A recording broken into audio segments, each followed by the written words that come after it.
The debate over fair revenue distribution in professional tennis has once again taken center stage, sparked by a LinkedIn post from renowned coach Patrick Mouratoglou and a pointed response from former Wimbledon champion Michael Stich. Mouratoglou, a vocal advocate for players' rights and a supporter of the Professional Tennis Players Association (PTPA), used his platform to highlight the inequities in the sport's financial structure, while Stich countered with a perspective shaped by his experiences as both a former player and a tournament promoter. Mouratoglou's call for change. In his LinkedIn post, Mouratoglou addressed what he sees as a fundamental flaw in tennis. Despite generating billions globally, the sport fails to adequately support many of its athletes. He pointed to the PTPA's recent legal action as a catalyst for exposing this issue, asking, how can a global sport generating billions still leave so many of its athletes struggling to make a living? Mouratoglou argued that only about 100 men and 100 women on tour earn enough to sustain themselves consistently. For players ranked around 200, still elite athletes by any measure, the financial reality is bleak, with many losing money just to compete.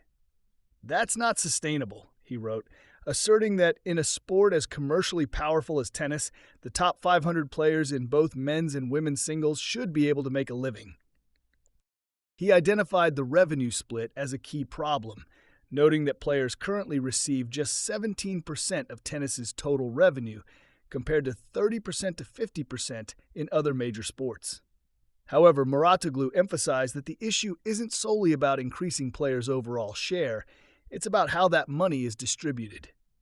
The gap between top stars and those ranked between 100 and 500 is massive, he said, arguing that these lower-ranked players who dedicate their lives to the sport deserve more than mere survival. This isn't about taking from the top players, he clarified. It's about creating a healthier, more sustainable ecosystem for the sport as a whole. Stich's rebuttal, a player-driven solution? Michael Stich, a former world number 2 and 1991 Wimbledon champion, responded directly to Mouratoglou, offering a mix of agreement and sharp critique. Drawing from his time on the ATP Players Board in the 1990s, Stich acknowledged the long-standing fight for a fairer share of revenue, calling it a constant process over the last 50 years. However, he pointed out that today's players are earning more than ever before, with prize money for top singles and doubles players reaching unprecedented levels. Stich's perspective shifted as he challenged Mouratoglou's framing. He argued that if lower-ranked players are to receive more support, the funds should come from the top players themselves, not the broader system. It has to come from those players to support the rest, as you write. They have to give, he stated. As a promoter of the Hamburg tournament, Stich offered an insider's view, claiming that many tournaments struggle to turn a profit and are driven more by passion for the sport than financial gain. He took particular issue with top players demanding exorbitant appearance fees or guarantees, which he believes strain tournament budgets and limit prize money growth. Start by having a limit for guarantees, Stich suggested, proposing that this could free up resources to raise prize money more broadly. He criticized modern players for wanting more money, less obligations to play, no commitment to tournaments, urging them to recognize promoters as valuable partners who give them jobs. Stich also expressed dismay at the PTPA's legal action, calling it a move that is hurting the sport. Reflecting on his own era, he noted that discussions between players in tournaments were virtually non-existent, suggesting that today's tensions stem from mismatched expectations. A divide in vision.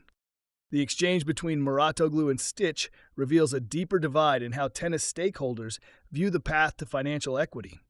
Mouratoglou advocates for systemic reform, emphasizing a fairer revenue split and broader distribution to support the sport's middle and lower tiers. Stich, while sympathetic to some of these concerns, places the onus on top players to redistribute their earnings and critiques the PTPA's confrontational approach, defending the role of tournaments in the ecosystem. As the PTPA's legal efforts continue to unfold, this debate underscores the complexity of balancing player welfare, tournament viability, and the sport's global growth. Whether tennis can find a sustainable model that satisfies all parties remains an open question, one that Mouratoglou, Stich, and the broader tennis community will likely grapple with for years to come. This is Alex, serving you the latest from the world of tennis, here on Racket Point. Back to you.